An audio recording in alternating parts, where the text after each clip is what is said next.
Hey, how you doing? This is John, and welcome to John's Long Box. Today we're looking at Journey into Mystery. This is number 86, starring the mighty Thor. 12 cents. This is approved by the Comics Code Authority, and I think this was 1961. We'll look at the indicia when we open it up. How could I defeat the Tomorrow Man when he could fade into a different year before I could even reach him? There you go, Thor. I hate the problems of a god. I love the rocketing, like the motion lines, everything. Thor's just rocketing the perspective. I just get a kick out of this cover. I just wanted to do this one because, I don't know, I was looking through old Thors, and this cover always struck me. So it's kind of beat up, but what do you want me to do? You know, I'm opening it very carefully. Skinny or fat, 15, 20, 30, or 40 years of age. Forget about you 50-year-olds. You guys are beyond help, so whatever. How to gain up to 50 pounds of mighty muscles. I'll add powerful new inches of muscles around your arms, legs. Oh, jeez. I got the 50 pounds, but I didn't realize it was supposed to be muscles. Oh, God. Foiled again. So Journey into Mystery. What year is this? 1962. What did I say, 61? It's 1962. So there we go. Look at that splash page. All right, so the cover was a Jack Kirby, Stan Goldberg, and Artie Simek. I looked it up because something told me that it was not just pure Jack Kirby. So I looked it up, and I'm glad I did because I want Stan Goldberg and Artie Simek to get their credits. So here we have this is the splash page, and it, you know, true old-fashioned comics. It gives you like a taste of things to come. And here's the credits. Plot: Stan Lee.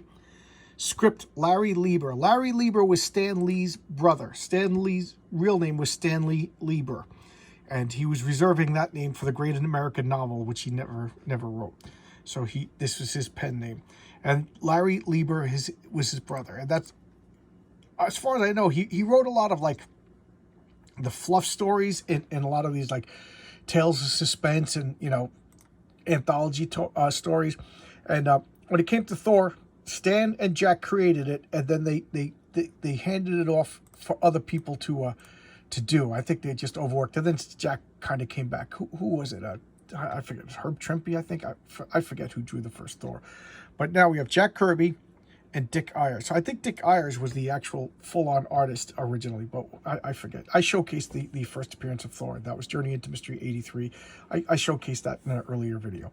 So let's look here. So now we have Jack Kirby. And I think Jack Kirby is doing a lot like the layout and the figures. And I think Dick Ayers is doing a lot of like the robots and you know, the inking and filling in a lot of the backgrounds. That's my opinion. That's my professional opinion. So here we have an almost classic Jack Kirby 6-panel page. It's a little off. I just love that. You know, what do we have? This is 300 years in the future, and mankind is at peace. You know, if only. And this jerk over here, Zarrko, he's just like, my fellow men are weak, tender-hearted fools. It shall be easy to conquer them. What is she? That's how you pick up chicks with that line? Does it work? I don't know. I think if it worked, he wouldn't have went and built the time machine. If it worked, you know, your hands are occupied doing other things. But here he is. He builds a time machine. So I love this. This is just something only a comic book would do. So this guy, Zarrko, he goes and he builds a time machine. Why? Because he wants to go into the past to steal weapons. Just, if you could build a time machine, just build weapons. You know what I mean? And if you just built the weapons, you would have conquered. It was the time machine that foiled everything, as we shall see. But, oh, villains are a superstitious and cowardly lot. So here he is, Zarrko. He goes back, and he's through the time thing. He's watching nuclear bombs go off. And here's Thor, just helping out the military. Good old Thor. I love it. We appreciate, you know, Thor. He's based Thor over here. We appreciate your helping us test the newest experimental weapons, Thor. I'm happy to play a part in keeping the free world strong and secure against the forces of tyranny. You're a god. Go over and beat the tyrants. But what do I know? All right, so they fire a missile, and then a second later, they fire an anti-missile, you know, so that they're testing, like, you know, intercepting missiles. And Thor's flying up. And I love the speed lines and everything. And Thor runs out, and he grabs the missile first. So he tags the missile, pushes out of the way of the anti-missile, and they're like, Thor was faster than the anti-missile. Yes, but this time you only beat it by an instant. Using him as a measuring device, we're able to constantly improve our weapons. That's Thunderbolt Ross.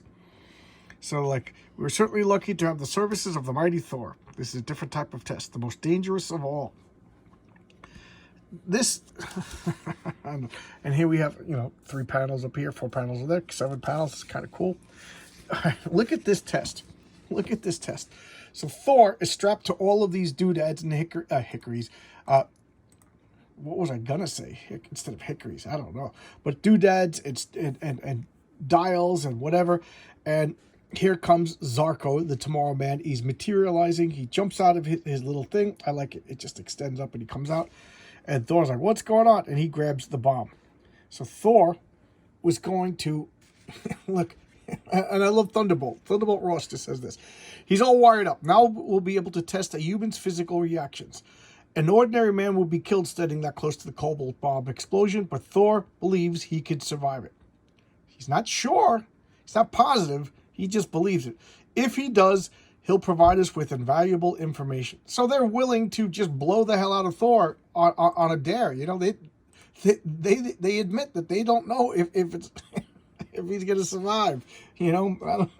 Thor, come on, what are you doing? So he's like, oh God, So he throws his hammer, and lo and behold, he breaks off a little bit before it dematerializes to the future. This fragment of metal is like nothing we could produce today. He just disappeared. So I love this. Look at the deduction ability of this guy, okay? He says, he didn't fly away. He just faded from sight as though moving to another segment of time. Yes, that could be the only possible explanation. It couldn't be he just turned invisible and flew away. It couldn't be that he teleported someplace on the earth. It couldn't be that, he gassed everyone. I'm trying to think of other possibilities. It could only be he time traveled, I guess the Invisible Woman times travels, right? There you go. So this is something I intend to do, and Thor flies away. And he summons a storm. And this is the panel. I keep showing that plastic pillow. This is the panel, the image from that.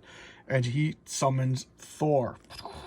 I just love that. And this page is ripped a little bit.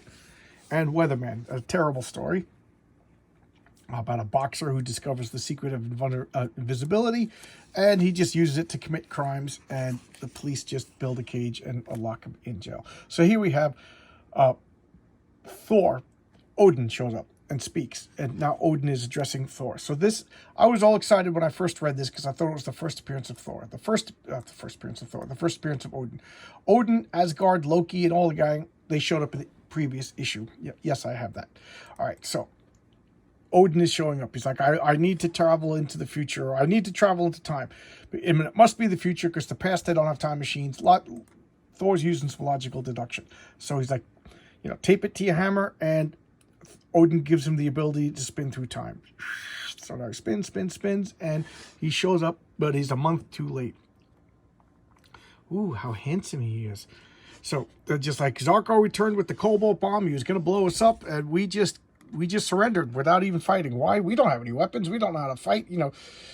What's the expression? Hard times produce strong men.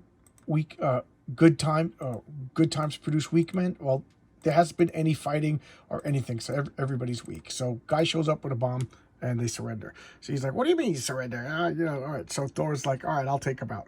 So he's like, seize that man. Shall we obey? We have no choice. Zarrko holds the only weapon on Earth. We dare not defy him. So they're going out and they're fighting Thor. And look at this guy in robes just rips a tree out of the ground and throws it at the cars.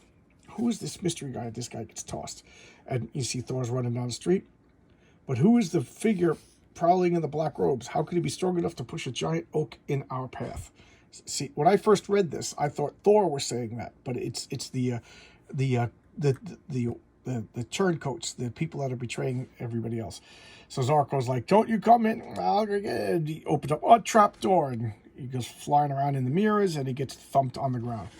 And a hammer comes flying out and smashes the machine. Who? What? And take it off the robes. The man in the trap was a decoy, for I am the one you have to fear, the one who shall defeat you. I am the real Thor. Ooh, just in time.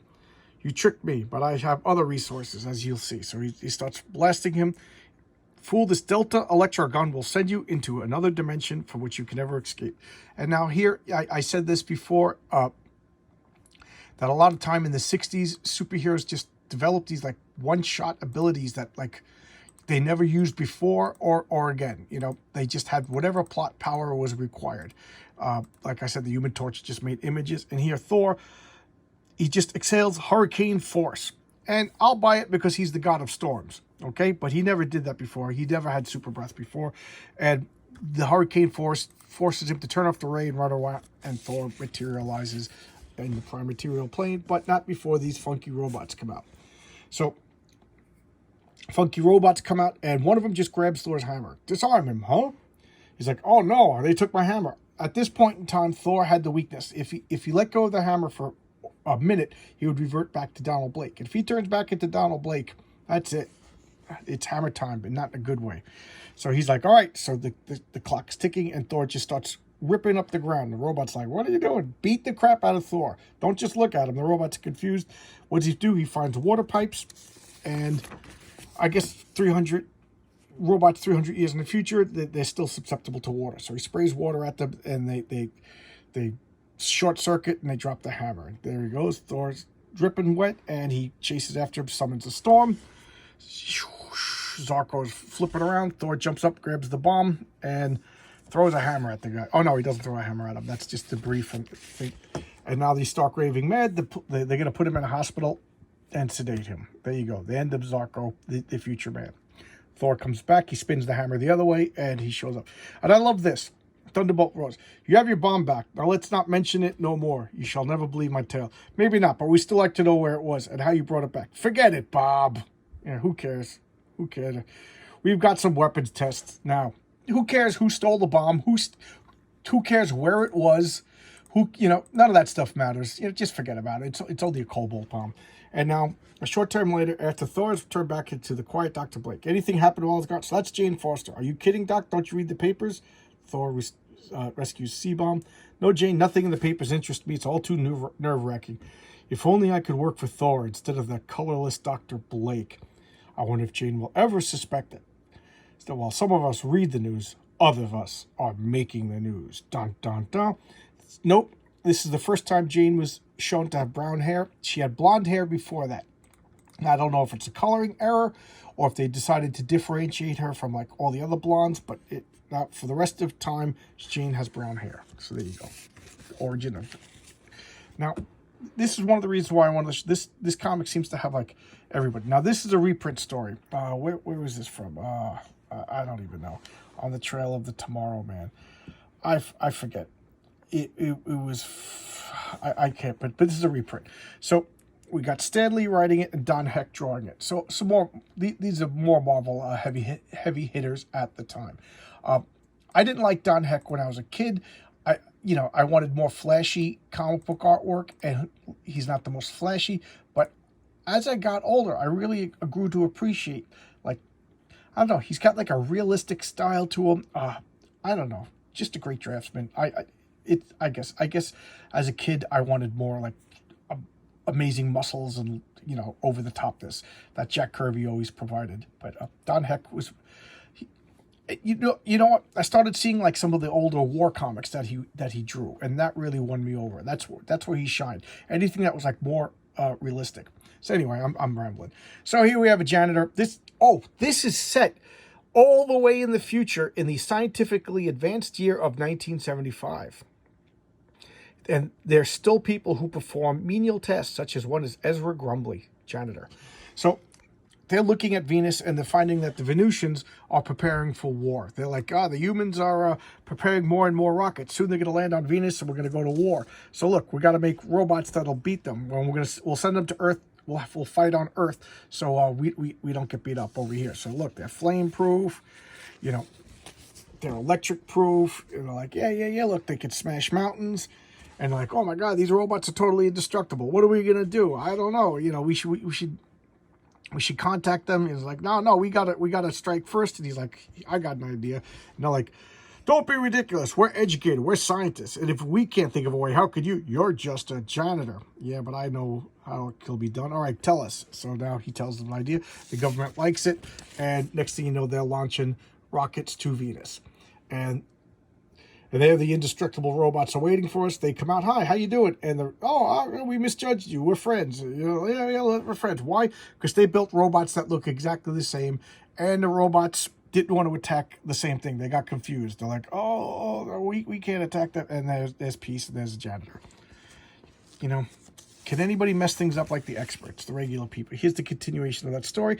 And I haven't talked about this in a while, but you notice there was another page of text. And so in order for comic books to get like cheap mailing rates, to make them, so that comic books, you could subscribe or you could get them sent by cheaper mail to the newsstands, they had to have at least 2 pages of text to qualify for this newsstand mailing rate.